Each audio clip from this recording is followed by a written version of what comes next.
Hello and welcome back to our.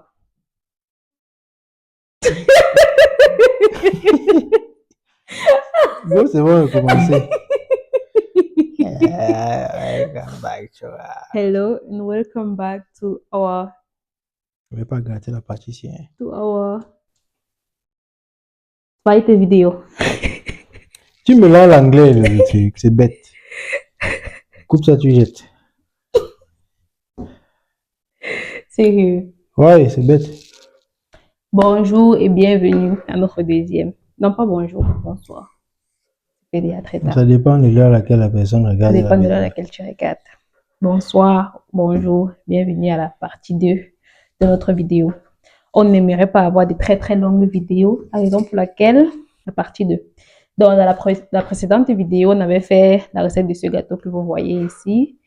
Et aujourd'hui, on va essayer de faire le glaçage et monter. Est-ce qu'on va pouvoir monter et tout? Je ne sais pas, peut-être. Je crois que c'est faisable. Ok. Donc, quelle est la forme que tu veux donner au gâteau aujourd'hui? Elle aura une forme circulaire, la forme classique, quoi. Ah, ok. La dernière fois, il avait fait un papillon. Donc, tu vas nous expliquer les étapes de ton glaçage parce qu'on ne sait pas quel glaçage tu veux faire. De quoi est constitué le glaçage et quelles sont les étapes? Commençons par mélanger la mascarpone et la crème Philadelphia. Ensuite, nous versons un peu de crème à 30%, avec 30% de matière grasse. Nous mettons un peu de sucre et nous mélangeons le tout ensemble et ça nous donne une crème bien fouettée et très bonne. Mascarpone. Mais ça, c'est pas pour le glaçage. Là, c'est pas pour le glaçage. Ici, c'est la croûte du gâteau que j'ai enlevée. Et à la fin du montage, je vais rendre ces déchets en poudre pour verser sur mon gâteau afin de le rendre un peu plus joli. Ok. La première étape, c'est mélanger la crème et la mascarpone. Hello. Bon, là, j'étais en train de faire le montage vidéo quand je me suis rendu compte que le son, les micros ont été coupés. Donc, je vous souhaite de regarder tout de même la vidéo, s'il vous plaît, parce qu'on a pris beaucoup de plaisir à tourner la vidéo. So, as I said before, we lost our sound and now we are back. Vas-y. Salut. Tu veux que je dise quoi? les abonnés ont déjà vu tout ce que nous avons préparé pour notre gâteau. Nous avons mélangé la mascarpone avec crème fraîche et le lait avec 30% de matière grasse et un peu de sucre qui ne contient pas de sucre. Le sucre sans sucre, ça c'est quelque chose que j'avais jamais écouté. C'est bien pour la santé, c'est pour protéger, donc ça nous protège du diabète et tout ça. Donc, s'il vous plaît, consommez moins de sucre. Prenez du sucre sans sucre. Bon, je voulais dire, par rapport aux études en Allemagne ou bien à l'étranger en général, il y a beaucoup de personnes qui s'interrogent par rapport au mode de vie en fait. Donc, comment ils entendent peut-être généralement que les étudiants ont des jobs, qui gagnent de l'argent et qui partent quand même à l'école. Et toi, je pense que tu fais aussi pareil. Et j'aimerais savoir comment est-ce que tu arrives à manager, comment est-ce que tu as fait pour...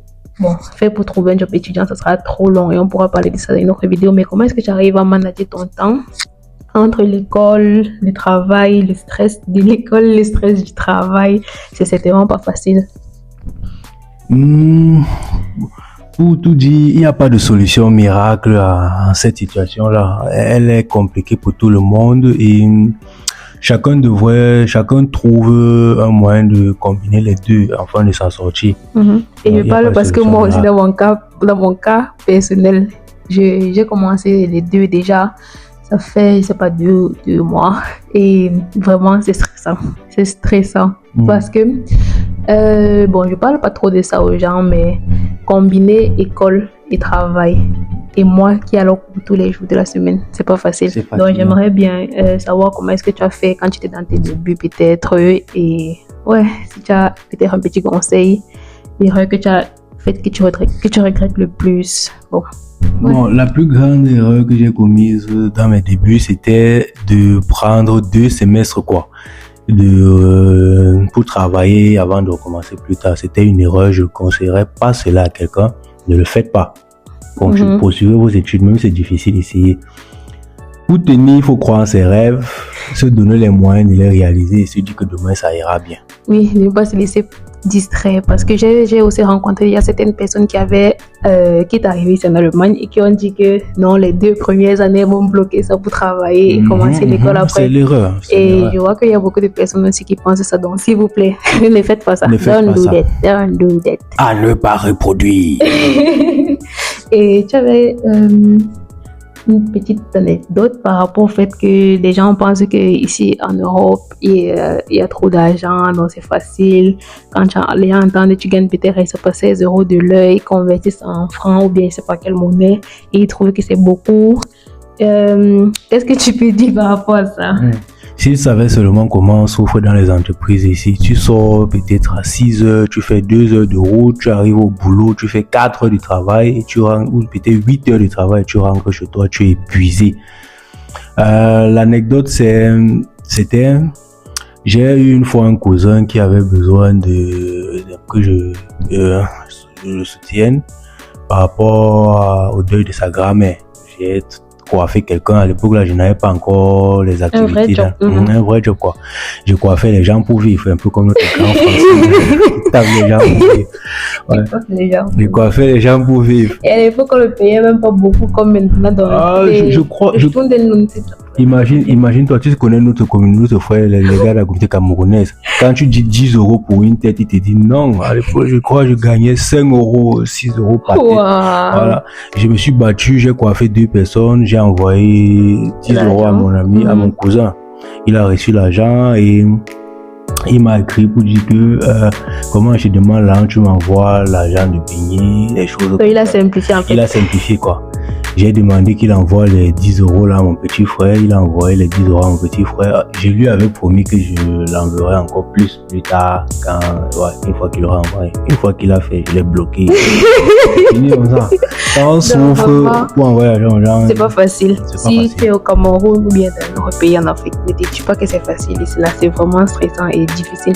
Bon, là, il est en train de mettre les glaçages et tout. Il a mis en quantité vraiment très, très, très dosée. Et pendant qu'il faisait ça, j'avais oublié de lui dire. Mais bon, au final, le gâteau était plutôt pas mal. L'aspect n'est pas très, très joli. Mais bon, le goût était plutôt assez appétissant. C'était moins sucré que la dernière fois. On a senti vraiment de l'amélioration. La texture était plus légère. Et ouais, la prochaine fois, dans la prochaine vidéo, on fera quelque chose d'autre. Et ça sera plus la pâtisserie. So, on vous souhaite une bonne soirée et un bon reste de la semaine. À la prochaine. Dans la prochaine vidéo, ce sera quelque chose de plus dynamique. Bye bye.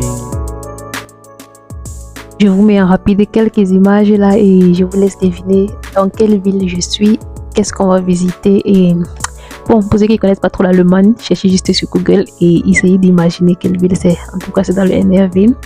So, bonne soirée encore une fois de plus et merci d'avoir regardé la vidéo. N'hésitez pas à laisser un commentaire, partager et ouais, à la prochaine. Bye.